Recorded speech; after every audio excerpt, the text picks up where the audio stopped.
I was a little bit late to the whole Diablo scene. I played Diablo 3 for the first time this year. I earned the Platinum Trophy and I had a lot of fun playing that game. One thing I did say in my review was that it was a long, quite grindy Platinum Trophy, like something fierce. It took a lot of dedication to get through those 500 bounties. Let me tell you that, my friend. And now Diablo 2 Resurrected has been released. It came out a couple of weeks ago. It looks pretty fantastic. They kind of taken this more stationary gameplay from the actual PC game. They've remastered it, they've sharpened it up.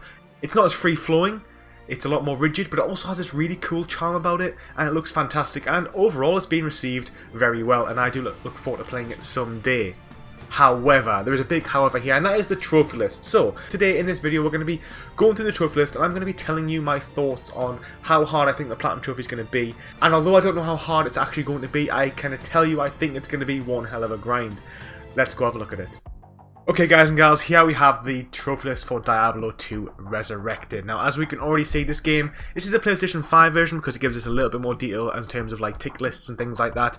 And as we can already see, nobody's earned the Platinum Trophy yet. Now, that may or may not come as a shock to you. This game's been out for about 2-3 weeks at the time of making this video, so for me, as someone who is quite in the trophy scene, trophy hunter, that is quite a shock. Usually there's always somebody who's actually earned the Platinum in some regard. Sometimes it's a little bit late to actually show, but no, in fact, still, nobody has actually earned the Platinum Trophy, which is crazy because if you think this game's been out for 2-3 weeks, people have had a hold of this game for like 6 weeks, 8 weeks at this point because people get early codes. Still nobody's earned the Platinum Trophy. Now I will say this, Diablo 3, if you haven't watched my review you probably should, but in a summary, in a nutshell, it's a long trophy list coming in at about 150 hours, maybe a little bit more depending on how many people you have to help you. There's a lot of power leveling involved, there's a lot of grinding out, a lot of repetitive trophies. It's a long game, it's an over-the-top long RPG.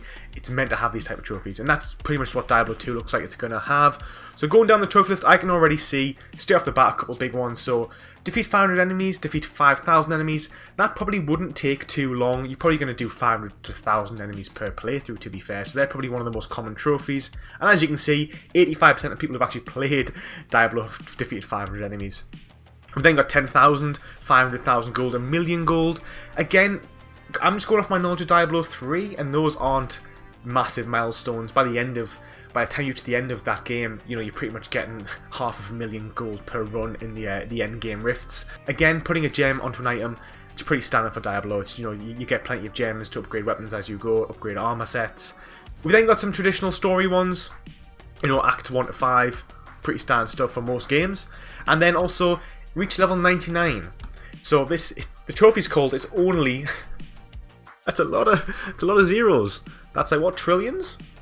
Billions? It's a lot of zeros, and nobody's earned this trophy yet. Nobody's earned the trophy once yet in 3 to 4 weeks, which makes me think that it's actually quite a challenge. What will happen is, as you progress, people who are higher level can help you power boost. Power boost is basically where someone comes in to your world with a higher level and they can do all the hard levels for you, which means you'll just blow up in level. That's kind of how it works in Diablo 3. The first character to level 70, which is a max in Diablo 3, might take you, you know, 25 hours of gameplay, but then after that you can just take turns boosting your friends in about 3 hours. So when people start getting that trophy, I imagine it will become a little bit easier, but at the moment, going to PSN profiles, nobody's reached level 99 yet. We've then got finished the game on hell difficulty with all of the classes. Now I'm not sure if this is actually the hardest difficulty or not, but we've got 1, 2, 3, 4, 5, 6, 7 classes. Great to see. They're very similar to Diablo 3. Good to see the Necromancers there. The Assassin and the Amazon are a little bit different. You've got to play through this game 7 times on the hardest difficulty, or one of the hardest difficulties. I'm not sure exactly what that difficulty is. Already we're seeing 7 playthroughs here. So there's quite a lot to go, I have to say. There's going to be a lot of playing. We then got again reach level 99 on hardcore mode. So that is basically the mode where if you die once, your character is permanently dead. Now it's not too difficult if you already know the game. It wasn't on Diablo 3 anyway. You could kind of, you know, play a bit reserved, play on a lower difficulty and just take your time. I did it in about 15 hours. Diablo 3, the story's only about 8 hours long to 10 hours long when you know what you're doing. It might be the same with this, but even still, you know, with the amount of playthroughs you're going to have to do, there's a lot of playing to do. We've then got some trophies on the Horadric Cube, which I imagine is a cube just like the cube in Diablo 3. It's basically these cubes that you can use to create weapons, modify loot. Quite hard to find, but when you find it, it's pretty straightforward.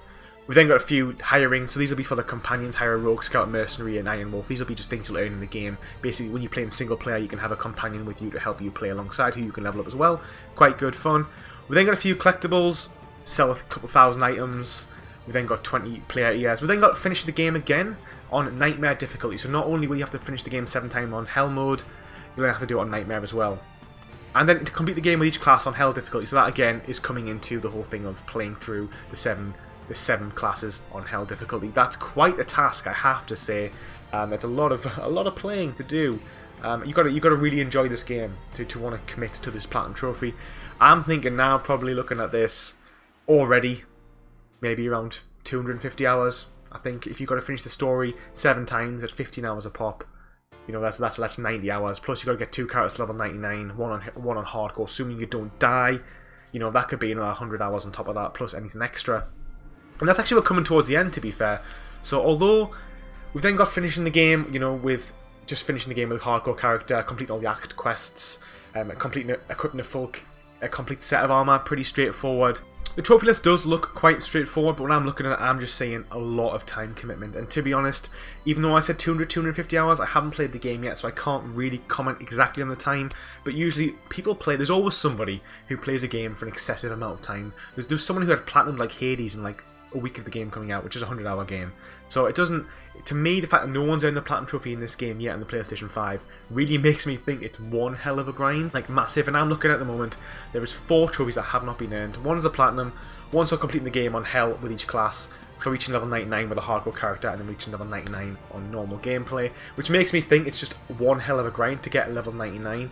It might be a case, as I've already said, that in the late stage of this game being out, maybe in another 6 months' time, there'll be characters level 99 who are just running around, having their best life, you know, clearing the rifts, being truly awesome, and they might then, you know, bless us lesser beings and help us power level to that level 99. But at this current time, without that being said, this is going to be one hell of a grind. So if you love Diablo, I do love Diablo, but even now, as a trophy hunter, I'm looking at this list thinking, whew, this is going to be quite the commitment, son. Do I want to deep dive into a 200-300 hour game?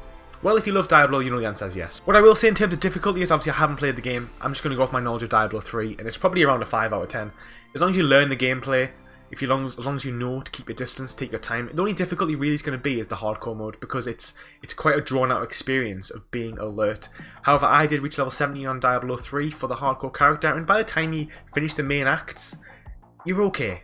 You know, you can kind of just take your time, especially if you're playing with a friend or something, then, you know, make sure you look after each other, play the more reserved classes, the healing classes, and just keep your distance. The Necromancer was probably one of the better classes to use from a distance, because he's ranged and he has a lot of minions kicking about, and he can do some damage from a distance, which is what you need. I think it's pretty straightforward, nothing's too confusing. A lot of the stuff about the cube and stuff, it's if you play Diablo, you know that actually that it's not complicated at all. It's just a case of learning where certain things are and upgrading certain weapons. It's mainly just the time commitment for this game is going to really put you on the back burner. You're going to have to play this game for a long time, either 50 hours a week for 6-7 weeks, or, you know, 10 hours a week for the next year. But if you love Diablo, you probably have a great time, because it does look pretty fantastic. And on that, I'd like to thank you very much for watching this video. Let me know down below what your thoughts are on Diablo 2 Resurrected's trophy list. If you've played the game and you have some insight, please comment down below. If you give me a great comment telling me your thoughts on the trophy list, I will pin it to this video so people can view your thoughts, and we can all know a little bit more about this, because at the current time, there ain't no guide for Diablo 2,